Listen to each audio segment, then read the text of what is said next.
Bonjour à tous, bienvenue pour la quotidienne du 19 janvier. Au sommaire aujourd'hui, Prangin qui se voit attribuer le prix Wacker 2021. Qu'est-ce qui fait qu'une ville soit récompensée? Quels sont les critères de sélection? Et enfin, qui est le jury qui attribue ce prix? La réponse d'ici quelques instants. En sport, Audrey Iné reçoit sur son plateau Samantha Giron, la pilote de moto de neige originaire de Saint-Cergue, revient sur cette année écoulée. Elle nous explique comment le Covid a impacté son quotidien.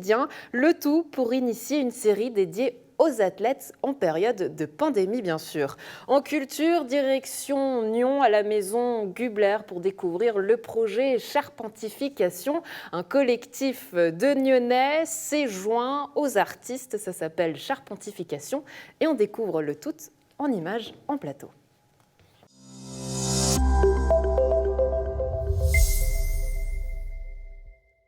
Prangin reçoit le prix Wacker 2021 pour les qualités de son urbanisme et le respect de son bâti. Si le bourg a quadruplé de population depuis 1945, il a su garder son identité et son charme, mais surtout mettre en avant son patrimoine. On en parle avec nos invités du jour. Myriam Perret, chef de projet culture du bâti pour le patrimoine suisse. Bonjour. Bonjour. Merci d'être avec nous. À nos côtés également François Briand, syndic de Prangin. Bonjour. Bonjour. Merci d'être avec nous. Alors on va commencer tout simplement la discussion avec vous. Ce prix, qu'est-ce qu'il représente pour vous ? Alors, il représente beaucoup de choses. Tout d'abord, dans l'environnement que l'on connaît aujourd'hui, recevoir un prix est toujours un événement privilégié et qui nous donne beaucoup de réjouissance. Qui plus est, le prestige du prix nous intéresse beaucoup dans la mesure où il est relativement rare puisqu'il est distribué chaque année à une des plus de 2000 communes suisses. Donc on mesure ce caractère tout à fait, encore une fois, prestigieux. Et il est décerné par un collège d'experts en matière d'urbanisme, d'architecture, d'aménagement du territoire et de préservation du patrimoine, ce qui lui donne une très grande crédibilité. Alors on va parler de cet environnement d'ici quelques instants, mais Myriam Perret, le prix Wacker, quelles sont justement ses caractéristiques? Qu'est-ce qui fait que Prangin ait reçu ce prix? Alors, le prix Wacker est décerné à une commune suisse qui a fait un développement urbain exemplaire.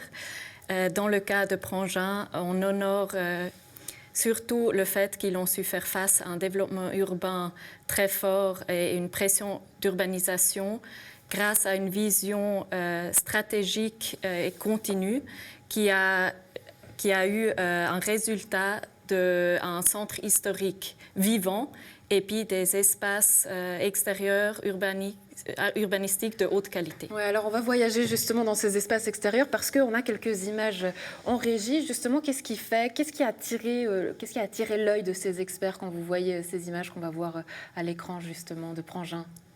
Alors, ce qui tient à cœur au patrimoine, c'est que le patrimoine ne soit pas tout simplement préservé, mais plutôt mis en valeur et activé.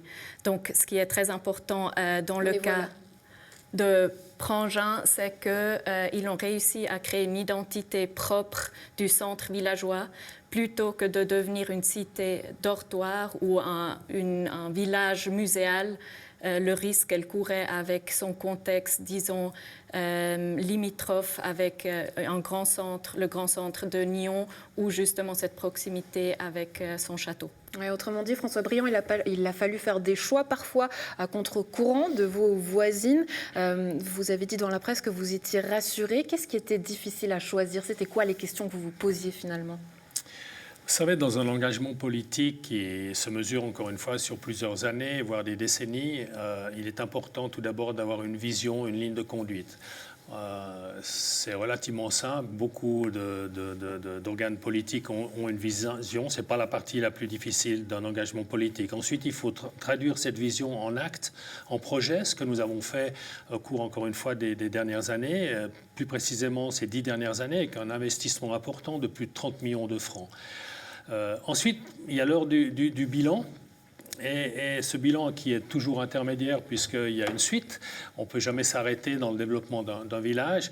Et encore une fois, le bilan et le prix que nous recevons aujourd'hui, c'est en quelque sorte une reconnaissance des options que nous avons prises. C'est vrai, en prenant certains risques quelquefois, mais je crois que c'est important d'avoir cette ligne, de la garder, et quelles que soient les réactions de la population. Nous avons eu des référendums à Prangin, mais la population finalement a toujours le dernier mot. Nous devons en prendre acte, mais essayer de garder cette ligne avec des points forts auxquels nous tenions et qui sont récompensés aujourd'hui, comme cela a été mentionné, à savoir la préservation de l'identité villageoise, la défense de notre patrimoine historique, bâti et paysager. Tous ces points-là n'ont jamais été dérogés dans notre politique et encore une fois, sont récompensés aujourd'hui, ce qui nous satisfait. Est-ce qu'aujourd'hui, c'est aussi quelque part une revanche avec votre sortie de Prangin? Certains vous mettent à mal, vous critiquent. Est-ce que là, vous vous dites, tenez, regardez, on a reçu ce prix, c'est une revanche? Non, du tout. Je ne crois pas. Pour moi, ce sont plutôt des réactions épidermiques. Vraiment, encore une fois, l'important, c'est de mener une politique qui n'est pas du tout qui ne va pas à l'encontre d'un développement régional. Bien au contraire, nous avons pris notre part dans cette formidable explosion de toute la région lémanique et de la côte en particulier. Je rappelle que Prangin était un village typiquement rural il y a 50, 60 ans. Nous avons doublé notre population entre les années 80 et aujourd'hui pour arriver à 4000 et nous avons un plan d'expansion qui projette d'augmenter la population de près de 30% à l'échéance 2030. C'est dire que nous participons entièrement au développement d'une région au même titre que les communes voisines dans les mêmes pourcentages, voire plus s'agissant des dernières années. Myriam Perret, quand on entend un village ancien qui aujourd'hui grandit urbanistiquement, le prix Vacker qui l'année prochaine fête aussi une année particulière puisque vous célébrez les 50 ans, qu'est-ce que vous allez rechercher? Peut-être justement une ville, un village qui montre cet exemple, cet urbanisme, cette croissance? Alors, ce qui est dans le futur, c'est encore top secret. Donc, je ne vais pas me prononcer là-dessus. Mais certainement, peut-être pour revenir à la question que M. Briand a répondu, ce qui tient à cœur dans cette démarche de la commune de Prangin, ce qui tient à cœur à Patrimoine Suisse, c'est qu'ils ont réagi avec une politique forte et puis proactive à une préoccupation nationale qui se reflète aussi dans la loi de la LAT. Donc, ce changement... La loi de l'aménagement du territoire. Exactement. Et cette préservation des terres agricoles, c'est clairement quelque chose qui répond à un besoin, disons, national et que le patrimoine soutient et qu'ils ont pris justement les démarches de faire une évolution et un développement vers l'interne des zones bâties, ce qui est clairement une démarche qui est favorisée et qui est demandée aussi sur le niveau légal, disons. Alors, ce prix sera remis le 26 juin, un prix de 20 000 francs que vous souhaitez partager, en tout cas la fête que vous souhaitez partager avec votre population. Oui, effectivement, je crois que la population a droit aussi à quelques reconnaissances à travers ce prix. La population qui est d'ailleurs ravie. Depuis l'attribution du prix, j'entends tous les jours nos concitoyens qui sont fiers et heureux d'être dans une commune qui a reçu ce prix. Donc nous aimerions l'associer. On verra les circonstances sanitaires à ce moment-là, mais si nous le pouvons, nous aimerions faire la partie officielle avec Patrimoine Suisse pour la remise de ce prix et lui adjoindre une fête avec l'ensemble de la population et si tout va bien dans le cadre magnifique du château de Prangin, puisque nous avons la chance d'avoir ce château et le musée national qui se prêterait très bien comme décor pour la remise de ce prix et cette manifestation. Au cœur de Prangin, justement, ce château. Merci beaucoup d'avoir été avec nous, François Briand, syndic de Prangin, et Myriam Perret, chef de projet Culture du bâti pour le patrimoine suisse. Merci à vous deux. Merci à vous pour votre intérêt.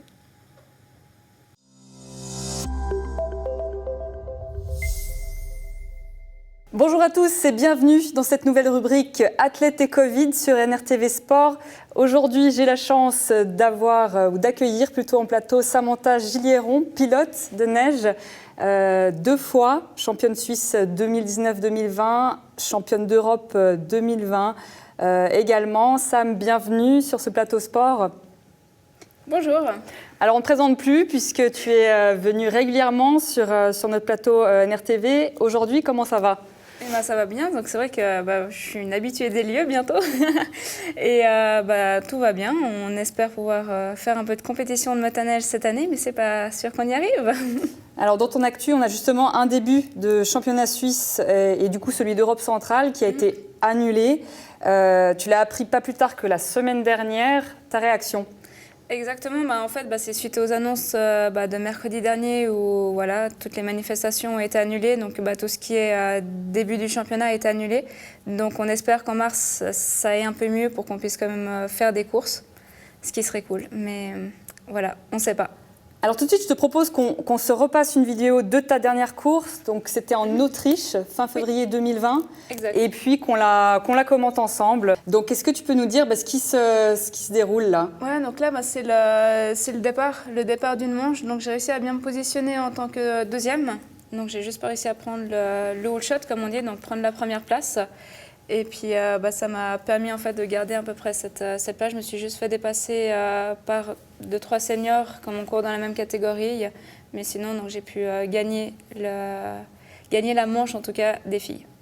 Alors c'était en Autriche 2020. Depuis, il y a eu le Covid. Le Covid, on en parle. Donc le Covid, la période Covid plutôt, qui a été plutôt bénéfique pour toi. Est-ce que tu peux nous expliquer pourquoi ? Alors ça, c'était, je crois, le samedi, cette course. Et en fait, le dimanche, j'ai eu quelques casses au niveau de ma motoneige. Et j'aurais pas pu la réparer aussi rapidement que je l'aurais voulu pour continuer la suite du championnat. Et en fait, les courses se sont annulées à mon retour d'Autriche. Donc ça m'a permis de garder mes points et puis de réparer ma motoneige dans les temps, en fait. C'est-à-dire que s'il n'y avait pas eu le Covid, j'aurais pas pu finir première du championnat, je pense. Très bien. Donc cette motoneige, on la voit défiler derrière moi. Une motoneige, ça coûte combien ? Alors une motoneige, donc ça dépend. Il faut compter entre 17 000 et 20 000. Ça dépend suivant les options qu'on peut prendre. Et c'est vrai que cette motoneige, maintenant, elle est connue des plateaux comme elle a été là lors de ma première interview. Très bien. Et donc, pas le besoin de réinvestir cette année, mais des réparations qui ont pu être faites. Ouais.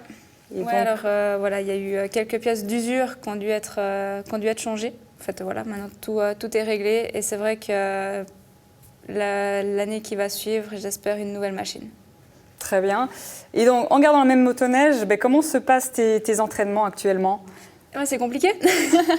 Donc là, cette année, c'est la première année où en fait, il y a un terrain en Suisse où on peut aller s'entraîner. Donc du côté de Sainte-Croix, Yverdon-Bullet. Et là, en fait, il y a eu un petit souci avec le ratrac lors des premières fois. Et là, le Covid a nouveau mis un point d'arrêt au niveau des entraînements. Donc là, on essaye de voir si on peut s'entraîner ou pas. Donc c'est compliqué. Donc tu t'entraînes dans la région d'Yverdon, si je me rappelle bien, même si à la base tu viens de la région de Saint-Sergue. Pourquoi pas utiliser cette motoneige ? On a eu énormément de neige qui est tombée encore ces derniers jours. Pourquoi pas l'utiliser sur la route ici ? C'est vrai que ça aurait été cool l'année passée de rouler en motoneige. Mais en fait, moi j'ai un souci, c'est que nos machines sont déjà prévues pour avoir beaucoup de neige et un peu... esthétiquement, j'ai changé de ski l'année passée, puis je ne voulais pas les détruire sur la route. Donc, il y avait pour moi pas assez de neige sur la route pour pouvoir faire ça. D'accord, et donc pas de vidéo à partager avec NRTV, mais en soi, c'est tout à fait possible de te retrouver sur les routes de la région. Alors, on peut homologuer une motoneige pour pouvoir rouler sur les routes. Et c'est vrai que là, voilà, ça aurait été possible de rouler sur les routes, mais... Voilà, je ne voulais pas tout détruire. Alors ça, c'est pour les entraînements. Maintenant, est-ce qu'on parle de dépistage ? Est-ce qu'on procède à des dépistages chez les pilotes de motoneige ? La FMS donc, nous donne avant chaque championnat, vraiment en amont, en octobre-novembre, justement une feuille par rapport au dépistage. Après, on peut remplir quelque chose en ligne, un formulaire en ligne pour ça, mais ce n'est pas obligatoire. Après, personnellement, moi, je n'ai jamais été dépistée au niveau des courses. Par contre, la machine est beaucoup plus stricte, donc ne doit pas dépasser un tel bruit, ne doit pas avoir certaines choses qui peuvent endommager la course ou la piste, ou on ne sait pas trop des règles formulées comme ça. Donc on dépiste les machines plutôt que les pilotes, si j'ai bien compris. Exactement. Intéressant. Et puis, est-ce que la vaccination, c'est une option ? Alors, Personnellement, j'en sais rien. C'est-à-dire que je suis pas pour, je suis pas contre. Moi, j'aimerais au plus vite que ce Covid parte pour qu'on puisse quand même profiter un peu de faire de la motoneige, de faire des compétitions. Mais c'est vrai qu'après, ça dépend pas de moi. Et puis après, je sais pas. Franchement, j'ai pas d'avis par rapport à ça. Mais tu serais ouverte à la vaccination si tu devais prendre une décision? Alors, si ça peut me permettre de faire de la motoneige, oui. Après, si ça change rien du tout, pas sûr. Très bien. Donc on a parlé de la neige à Nyon et puis des conditions d'entraînement. Un terrain de snowcross dans ton jardin, est-ce que ça c'est quelque chose d'envisageable? Le rêve? C'est quelque chose qui se fait, n'est-ce pas? Oui, mais alors ça c'est plutôt dans les pays nordiques où souvent en fait ceux qui habitent proche d'une forêt donc peuvent sortir et puis faire de la motoneige directement. Après c'est vrai que moi j'ai pas cette chance-là, donc c'est vrai que c'est un rêve, mais je pense que les voisins ne seraient pas trop contents ici en Suisse. Très bien. Et puis, donc, qui vient dans ton actu, il y aurait donc éventuellement ces championnats du monde qui se dérouleraient en avril 2021, qui sont en stand-by ou qu'est-ce que tu peux nous en dire? On n'a pas plus d'informations, c'est-à-dire que c'est déjà compliqué d'organiser une course. Là, en Suisse, on a dû annuler la course de la région, donc voilà, donc on imagine que les championnats du monde, c'est encore plus gros. Et c'est vrai que c'était mon objectif. L'année passée, j'étais venue en plateau de dire, voilà, 2021, championnat du monde, et il n'y a rien qui s'est réalisé. Donc j'ai gardé la même machine, et puis je me suis dit, on va plutôt mettre ça sur 2022 pour avoir une préparation physique correcte, parce que là, au niveau du fitness, les centres sont fermés, c'est compliqué à s'entraîner à la maison, donc voilà, j'ai tout repoussé. Alors, est-ce que cette période Covid, au final, c'est pas un peu déprimant? Donc, tu n'as pas fait toi-même le Covid, mais est-ce que tu as eu une période un petit peu plus tristounette, où tu t'es dit, et si on optait pour une reconversion professionnelle? Non, alors au niveau professionnel, ça se passe très bien. Mon secteur n'a pas trop été touché, à part les normes de sécurité qu'on a dû instaurer. Mais c'est vrai que sinon, là, je sens vraiment la période Covid vraiment peser, parce qu'on a tout pour bien faire et on ne peut rien faire. Mais c'est vrai que sinon, pendant ce confinement qu'on a eu, ce déconfinement, j'ai toujours réussi à trouver la motivation d'avancer. Mais c'est vrai que là, de voir toute cette neige sans qu'on puisse faire de la motoneige, c'est dur. C'est dire. Dans tous les cas, Sam Gilliéron, merci d'avoir été avec nous sur ce plateau sport sur NRTV. Où est-ce qu'on peut te retrouver sur les réseaux sociaux? Alors, sur Facebook, sur ma page pro SamJ423, ou alors sur Instagram sous le même nom. Après, je dois avouer que je ne suis pas super régulière dans mes posts sur les réseaux sociaux. Très bien. Dans tous les cas, Sam, on te souhaite beaucoup de succès pour la suite de ta carrière professionnelle et sportive. Beaucoup. Ciao, merci beaucoup. À bientôt. À bientôt.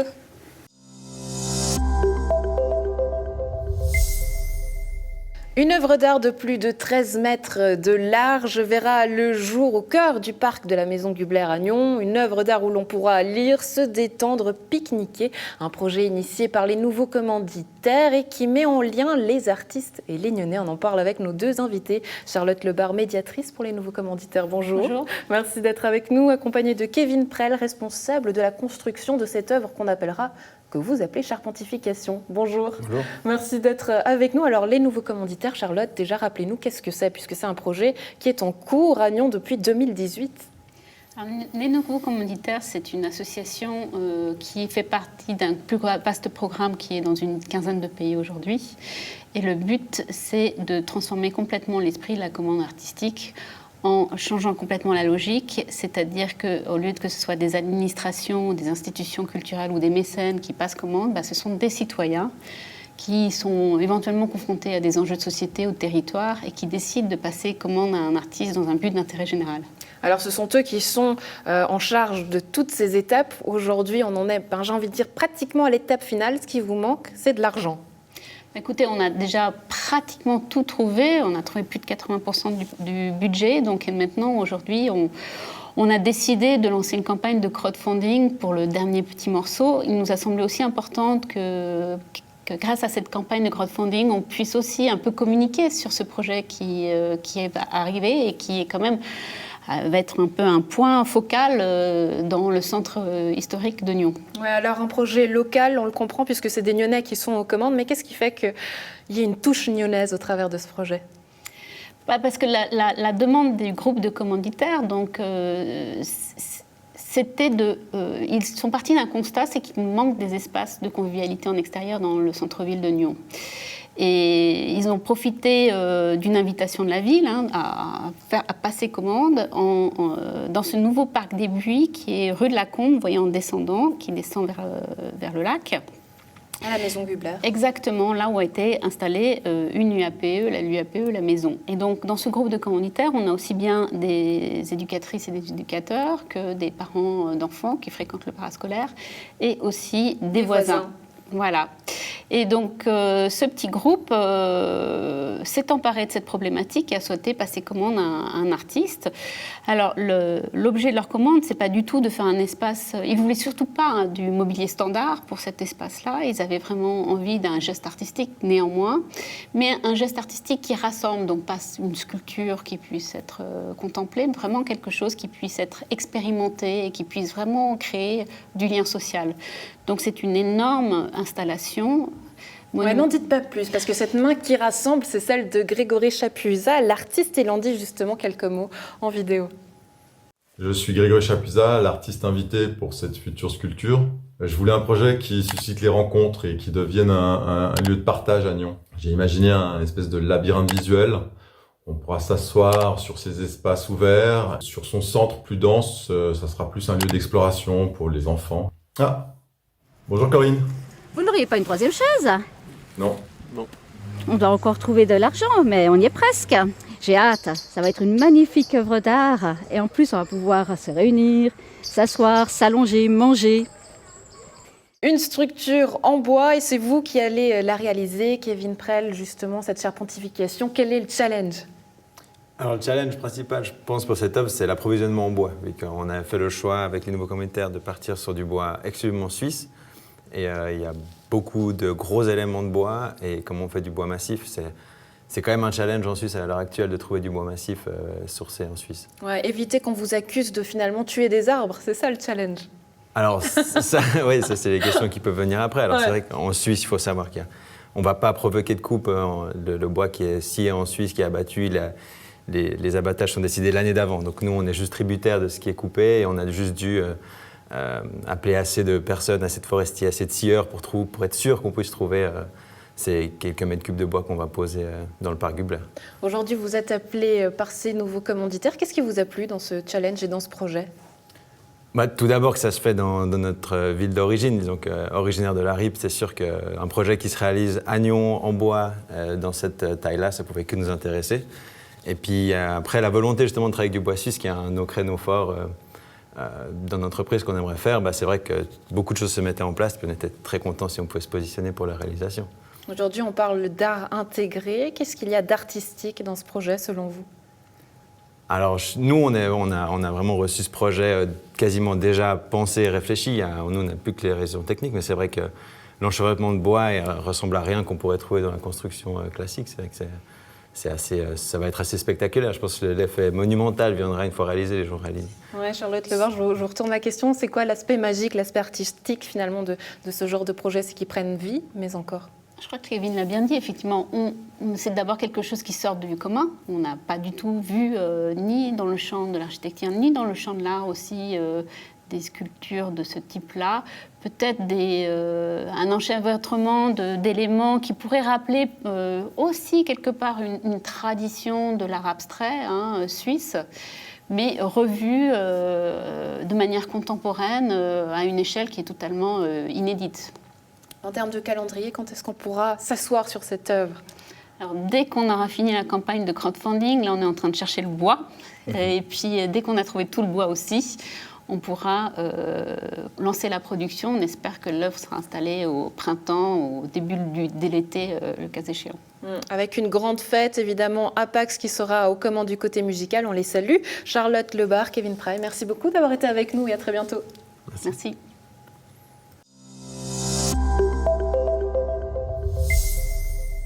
C'est tout pour la quotidienne du 19 janvier. Un plaisir d'avoir été en votre compagnie. On se retrouve demain. Très belle soirée à tous.